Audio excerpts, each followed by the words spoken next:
እኔ ኦርቶዶክስ ውስጥ ነው ተወልጄ ያደግኩት። እናቴ ያወጣችልኝ ስም አይደለም። ስሜ ራሱ ቄሱ ነው ያወጣልኝ። ቄሱ ናቸው ስሜን ያወጡት በሕፃንነቴ። እስካሁን ድረስ የፕሮቴስታንት ቴዎሎጂ የሚባል ተምሬ አላውቅም። ኮት ሳረግ ጴንጤ ነው የምመስለው እንጂ እኔ ኦርቶዶክስ ውስጥ ነው የወጣሁት። ከኦርቶዶክስ ከወጣን በኋላ ሲያስወጡን እኛ ቤት ውስጥ ፕሮግራም ጀመርን። ቤቱ ሲጠበን ተከራይተን ወጣን። የተከራየ ነው ሲጠብ እያለን አሁን ያለንበት ጋር ደረስን። በህይወቴ ዘመን የትኛውም ፕሮቴስታንት ቸርች ውስጥ አባል ሆኜ አላውቅም። ስለዚህ የዘላለም ህይወት አይጠፋም የሚለው የፕሮቴስታንት ትምህርት አይደለም። የፕሮቴስታንት የሆነ ሴክት የሚያስተምረው ትምህርት አይደለም። የኔ አባቶች ያስተማሩት ነው።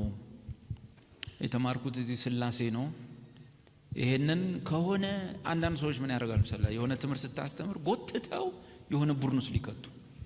ካልቪን፣ አርሚን ሁለቱም ፈረንጆች ናቸው። ውድድሩ ምንድነው ቢባል ካንተ ፈረንጅ የኔ ፈረንጅ ይበልጣል። አርሚን የሚባል ሰው ያለ መሰለኝ፣ እሱ ትጠፋላችሁ ብሏል። ካልቪኑ ደግሞ አይዟችሁ አጠፉም ብሏል። ሁለቱም ፈረንጆች ሲሆኑ ሰዎቹ ለመሸናነፍ መከራ የሚበሉት ይሄኛውም ይሄንን ኢትዮጵያዊው ማለት ነው፣ ይሄን ሊሸናነፉ ነው የሚሞክሩት።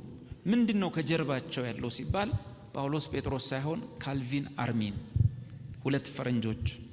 ውድድሩ ካንተ ፈረንጅ የኔ ፈረንጅ ይበልጣል፣ ካንተ ፈረንጅ የኔ ፈረንጅ ይበልጣል። በሱ ሰፈር ውስጥ ጎትታችሁ ልታስገቡኝ ብትሞክሩ እኔ ሁለቱንም አላቃቸውም። መንፈሳዊ አባቴ አቡነ መራ ክርስቶስ ናቸው።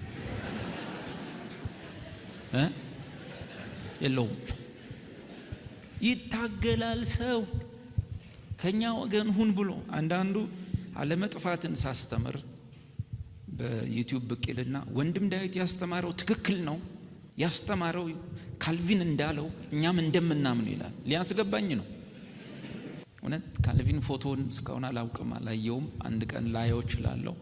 ካልቪን እንደዛ ብሎ አስተምሮ ከሆነ ጳውሎስ ያስተማረው ስለሆነ እንግዲህ ለካልቪን ብዬ ሳይሆን ሰውየው ልክ ይሆናል ማለት ነው። አበበ በቀለ ማን አስተማረ ሳይሆን አባቶችና ሐዋርያት ያስተማሩት ከሆነና ያንን አንተ ካወራው ልክ ነህ፣ ማንም ይሁን አንተ ካወራው ልክ ነህ ማለት ነው።